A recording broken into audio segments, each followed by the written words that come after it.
જય માતાજી, હું ઉર્મિલા બાબી ગોહિલ. હવે આપણે આજે ગ્રીન ઊંધિયું બનાવવાનું છે ને તે પણ આપણે માટીના વાસણમાં બનાવશું. તો આપણે બધું શાકભાજીમાં આટલું જ લેવાનું છે, પછી તમારે જે ભાવતું હોય તે લઈ શકો. મેં અત્યારે આપણે બટેટા લીધા છે, રતાળું લીધું છે, સક્કરિયું એક લીધું છે, થોડાક મેથીના મુઠિયા બનાવી નાખ્યા છે, રીંગણા લીધા છે અને 2 કેળા લીધા છે. બધું ક્વોન્ટિટીમાં આપણે 250 ગ્રામ લીધું છે. એ પ્રમાણે પહેલા આપણે બધું લઈ અને સાફ કરીને તળી નાખવાનું છે. તો તેલમાં તળીને મેં કમ્પ્લીટ કર્યું છે. તમે આવી રીતે કરશો તો તમારો સમય ઓછો બગડશે. બનાવો ત્યારે પહેલા તળીને કમ્પ્લીટ કરી નાખવાનું. પછી આવી રીતે આપણે હવે ગ્રીન ચટણી ગ્રીન જ બનાવવાના છે.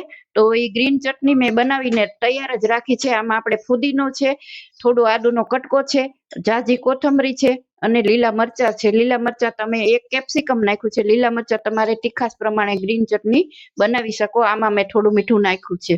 બીજું આપણે સિંગનો ખારી સિંગનો ભૂકો લેવાનો છે. એમાં વરિયાળી છે, આખા દાણા છે, એને થોડા તલ છે, એને આપણે આવી રીતે ક્રશ કરી અને ભૂકો કરી નાખવાનો છે. આનાથી તમારો સુગંધ અને ટેસ્ટ ખૂબ સરસ આવશે. આ બનાવીને રાખી દેવાનું છે. થોડો ગરમ મસાલો છે, લીમડો છે અને કેપ્સિકમના કટકા લીધા છે. થોડામાં બાદિયા ને આખો એલચો અને મરચું લાલ લીધું છે. એ આપણે ખડા મસાલા છે, થોડી કસૂરી મેથી, મીઠું. બીજું નંબરમાં આપણે ગ્રીન જ બનાવીએ છીએ એટલે બધું ગ્રીન લીધું છે. તો આપણે આ પાપડી આવે છે આ ટાઈપની લીધી છે અને વટાણા લીધા છે. એમાં આ દેશી પાપડી પણ આપણી વાલોળ લીધી છે. વટાણા છે, ચણા છે અને તુવેર છે. એને મીઠું અને હળદર નાખીને બાફીને રાખી દીધા છે. પાણી આપણે કાઢી લીધું છે, તમે જોઈ શકો છો. અને આમાં લીલું લસણ ઊંધિયામાં લગભગ નથી હોતું, પણ આપણે નાખીએ છીએ, ગ્રીન છે તો ટેસ્ટ સરસ આવશે. તો તમે જરૂરથી લેજો. કોથમરી અને ટમેટા ખટાશ માટે લીધા છે. તો હવે આગળ શું કરવું તે બતાવું છું તમને. આપણે હવે તેલ ગરમ થઈ ગયું છે. થોડું ધીમો તાપ જ રાખવાનો છે અને આમાં તેલ આપણે માપે મૂકવાનું છે, કારણ કે આપણે બધી વસ્તુ તળી છે. તો ધીમા તાપે આપણો થોડો મસાલો તતડે ત્યાં સુધી હું તમને બીજું બતાવું છું.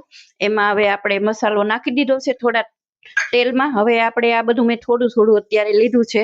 એવી રીતે તમારે થોડું પહેલા લેવાનું છે, બધું એકારે લેવાનું નથી. હવે એમાં આપણે 2 ચમચી ગ્રીન જે ચટણી બનાવી છે એ નાખું છું. થોડું લસણ નાખું છું આમાં અને થોડી કોથમરી નાખું છું.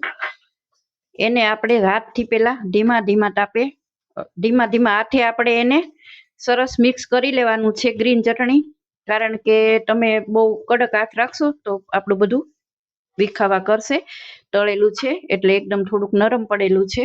અને આ તળી નાખ્યું છે. તમે ઊંધિયું બનાવશો તો તમારે ઊંધિયું બનતા 15 થી 20 જ મિનિટ થશે અને ટેસ્ટ પણ ખૂબ સરસ આવશે. આમાં જ પાછા આપણે થોડા દાણા નાખી દઈએ છીએ. એની માથે પણ આપણે 2 ચમચી લીલી ચટણી નાખી અને હળવા હાથે ચલાવી લઈએ. આવી રીતે પહેલા તૈયાર કરી નાખવાનું. હવે જોઈ શકો છો આપણો બધો મસાલો તતરી ગયો છે. એમાં આપણે જીરું કે એવું કાંઈ નાખતા નથી અત્યારે. હવે લીમડાના પાન નાખ્યા અને 1 ચમચી આપણે એમાં હિંગ નાખશું. આમાં આપણે હળદર પણ નથી નાખવાની. હવે જે આપણે મસાલો આ ભેળવો છે બધો, રીંગણા ને એ બધું, એનો આપણે લેયર કરશું આમાં ધીમા હાથે.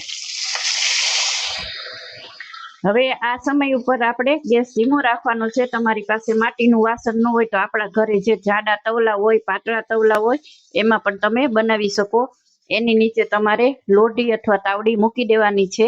આપણે આ માટીનું વાસણ છે છતાં પણ આપણે આમાં લોઢી મૂકવાના છીએ. આવી રીતે આપણે પહેલા બધા થર કરી લઈએ, પછી હું તમને બતાવું. હવે આપણે એ ગોઠવું તો એની માથે થોડું આપણે મીઠું છાંટ્યું છે. આમ ઝાઝુ નથી નાખવાનું, પણ તમારે ક્વોન્ટિટી પ્રમાણે થોડું મીઠું છાંટ્યું. ટમેટા નાખ્યા થરમાં અને આપણે કેપ્સિકમ હતા એ છાંટ્યા. હવે આપણે જે મેં વરિયાળી વાળો અને સિંગ વાળો ભૂકો હતો એને હું આવી રીતે આપણે છાંટી દેવાનો છે. એટલે એક થર આપણો કમ્પ્લીટ થઈ ગયો. હવે આપણે એની જ માથે હવે આ બીજું ગ્રીન થર આપણે તૈયાર કર્યો તો એને આપણે હવે પાછો પાથરી દઈએ અને સેમ પ્રોસેસ પાછી આપણે એની માથે કરવાની છે. ટમેટા ને એની આવી રીતે પાથરી દેવાનું.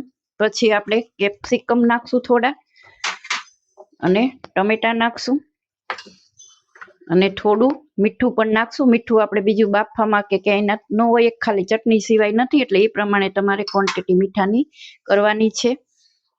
અને સરસ આપણે પાથરી દેશું. હવે પાછું થોડું લીલું લસણ પણ આપણે આવી રીતે નાખશું.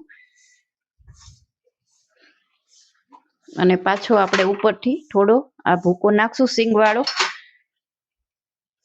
અને થોડી ચટણી છે એને પણ આપણે આવી રીતે છાંટી દેશું. અને આ દાણા છે એને પાછા આપણે આવી રીતે પાથરી દેશું.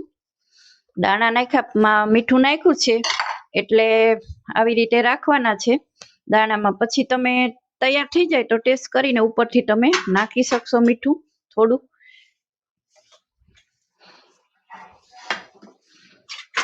કેપ્સિકમ નાખ્યા, બધું નાખી દીધું અને થોડી કોથમરી નાખી દઈએ. હવે આ બધું આપણું કમ્પ્લીટ થઈ ગયું છે. અત્યારે આપણે ગરમ મસાલો નથી નાખ્યો, એ પછી નાખવાનો છે.